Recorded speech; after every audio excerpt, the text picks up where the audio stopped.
আসসালামু আলাইকুম ওরহমতুল্লাহি ওয়াবারাকাতুহ। প্রতিদিনের আমল ইউটিউব চ্যানেলে সম্মানিত মা ও বোনেরা, আশা করি আল্লাহ রাব্বুল আলামিনের অশেষ মেহেরবানিতে আপনারা ভালো আছেন, সুস্থ আছেন। আলহামদুলিল্লাহ আলহামদুলিল্লাহ আলহামদুলিল্লাহ। দীর্ঘ 23টা বছর পরে আল্লাহ তাআলা আমাদের এক দিনী বোনকে নেক সন্তান লাভের সুখবর দিয়েছেন। আপনারা সকলে বোনটির জন্য দোয়া করবেন, আল্লাহ তাআলা যেন তাকে একটি নেক সুন্দর সুস্থ সন্তান দান করেন। কি আমল কিভাবে কোন নিয়মে করেছেন, ছোট্ট ভিডিওটিতে শুধুমাত্র সেই নিয়মটুকু এবং আমলটি শিখিয়ে দেব। আশা করছি সকলেই এই আমলটি করতে পারবেন। ভিডিওটি তাই সম্পূর্ণ মনোযোগ দিয়ে দেখবেন। আল্লাহ যে কাজে সবচেয়ে বেশি খুশি হন তা হলো তাওবা। কারণ তাওবার মাধ্যমে মানুষ এমন কিছু জিনিস লাভ করে যা অন্য কোনো আমলে সম্ভবই নয়। পবিত্র কোরআনে আল্লাহ তাআলা সে বর্ণনা করেছেন যা হযরত হাসান বিন আলী রাদিয়াল্লাহু তাআলা আনহু বর্ণনা করেন। একবার 3 জন লোক হযরত হাসান বিন আলী রাদিয়াল্লাহু তাআলা আনহুর কাছে আসলেন। তাদের একজন তার কাছে অনাবৃষ্টির অভিযোগ করে বললেন যে দীর্ঘদিন ধরে বৃষ্টি হচ্ছে না। তিনি বললেন, বেশি বেশি তাওবা করো। অন্যজন বলল, আমার কোনো সন্তান নেই, আমি সন্তানের আগ্রহী। তাকেও তিনি উত্তরে বললেন, বেশি বেশি তাওবা করো। তৃতীয় ব্যক্তি অভিযোগ করল যে এলাকায় দুর্ভিক্ষ দেখা দিয়েছে, কোনো ফসল উৎপন্ন হচ্ছে না। যে ফসল উৎপন্ন হচ্ছে তা প্রয়োজনের তুলনায় অনেক কম। তাকেও তিনি বললেন, বেশি বেশি তাওবা করো। তার সামনে বসা উপস্থিত লোকজন আরজ করলেন, হে আল্লাহর রাসূলের নাতি, 3 জনে 3 ধরনের সমস্যা নিয়ে এসেছে, অথচ আপনি সবাইকে একই উত্তর দিয়ে বেশি বেশি তাওবা পড়তে বললেন। এবার হযরত হাসান বিন আলী রাদিয়াল্লাহু তাআলা আনহু উপস্থিত সবাইকে লক্ষ্য করে বললেন, আপনারা কি আল্লাহর বাণী পড়েননি? আল্লাহ তাআলা নিজেই তো এসব কথা ঘোষণা করেছেন, স্বীয় প্রভুর কাছে তওবা করো, নিঃসন্দেহে তিনি তওবা কবুলকারী, তিনি তোমাদের জন্য প্রচুর বৃষ্টিপাত করবেন, তিনি তোমাদেরকে ধন সম্পদ সন্তান সন্ততি দিয়ে সমৃদ্ধ করবেন এবং তোমাদের জন্য উদ্যান স্থাপন করবেন আর নদ নদী প্রবাহিত করবেন। সূরা নূহ আয়াত 10-12। সুতরাং বৃষ্টি বা সম্পদই নয়, বরং যদি সন্তানটিও প্রয়োজন হয় তবেও আল্লাহ তাআলার কাছে তওবা করে ফিরে আসুন। আল্লাহ তাআলা তার সম্পদের ভান্ডার তওবাকারী বান্দার জন্য উন্মুক্ত করে দেবেন। এটা মহান আল্লাহ তাআলার ওয়াদা দিনী ভাই বোনেরা, যা তিনি সূরা নূহ এর 10-12 নম্বর আয়াতে নিজেই ঘোষণা করেছেন। আল্লাহ তাআলার কাছে তাই বেশি বেশি করে তওবা করতে থাকুন।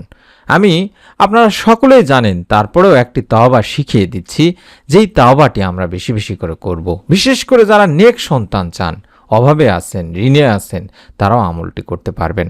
আস্তাগফিরুল্লাহাল্লাযী লা ইলাহা ইল্লা হুয়াল হাইয়ুল কাইয়্যুম ওয়া আতুবু ইলাইহি।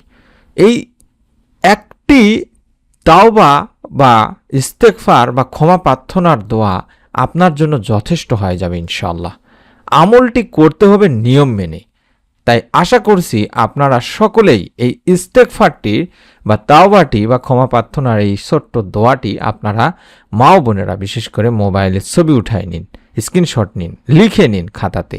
এটা আপনাকে নিয়ম মেনে 24 ঘন্টার মধ্যে যতক্ষণ আপনি জেগে থাকবেন ততক্ষণ আপনি আমলটি করার চেষ্টা করবেন। অর্থাৎ এক কথায় যেটাকে বলে, আপনি সব সময় এই আমলটি করতে পারবেন দিনী ভাই বোনেরা। বিশেষ করে বোনেরা আল্লাহ তাআলার কাছে বলবেন, আস্তাগফিরুল্লাহাল্লাযী লা ইলাহা ইল্লা হুয়াল হাইয়ুল কাইয়্যুম ওয়া আতুবু ইলাইহি। সব সময় মনে মনে পড়তেইছেন, কারোর সঙ্গে গল্প করছেন, কাজ করছেন, আপনি বাড়ির সমস্ত কাজ করেন, তখনও মনে মনে আপনি এই ইস্তেগফারটি বা তাওবার দোয়াটি বা গুনাহ মাফের দোয়াটি আল্লাহ তাআলার কাছে বেশি বেশি করে করবেন। কারণ এই একটি দোয়াতে সব কিছু সম্ভব।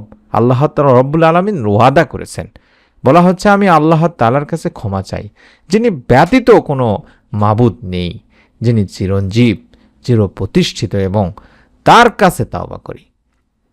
তাই দিনী ভাই বোনেরা, বিশেষ করে মারা, এই আমলটি করে আল্লাহ তাআলার কাছে ফিরে আসুন। আপনার কোনো গুনাহ, আপনার কোনো পাপ, আপনার কোনো অসুবিধার কারণে আল্লাহ তাআলা আপনার উপরে নেক সন্তান দানের ফয়সালা এখনো করেননি।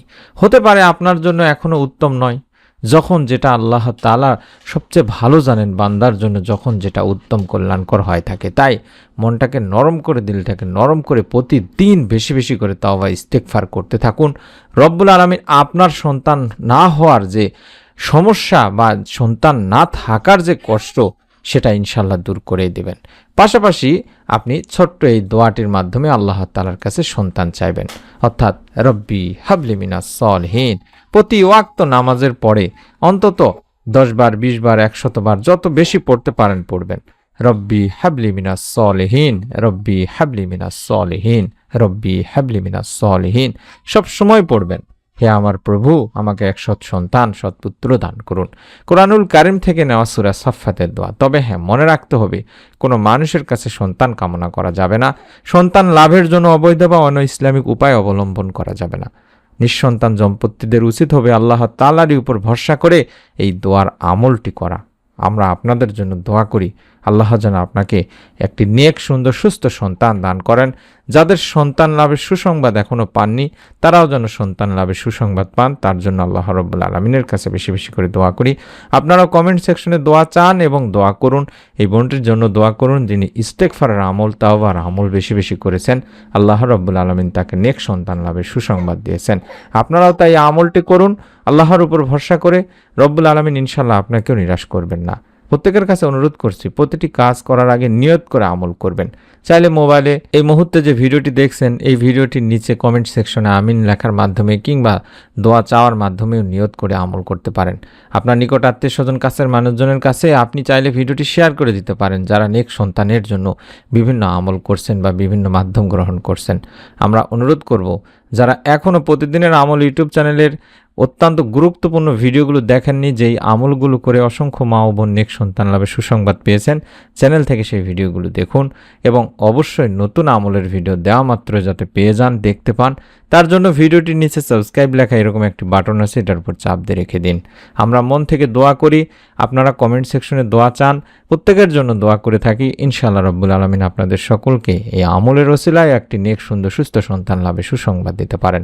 সকলে ভালো থাকুন, সুস্থ থাকুন, অবশ্যই আমলটি একবার হলেও করবেন। এই আশা ব্যক্ত করে আজকের মতো ভিডিওটি শেষ করছি। আসসালামু আলাইকুম ওয়া রাহমাতুল্লাহি ওয়া বারাকাতুহু।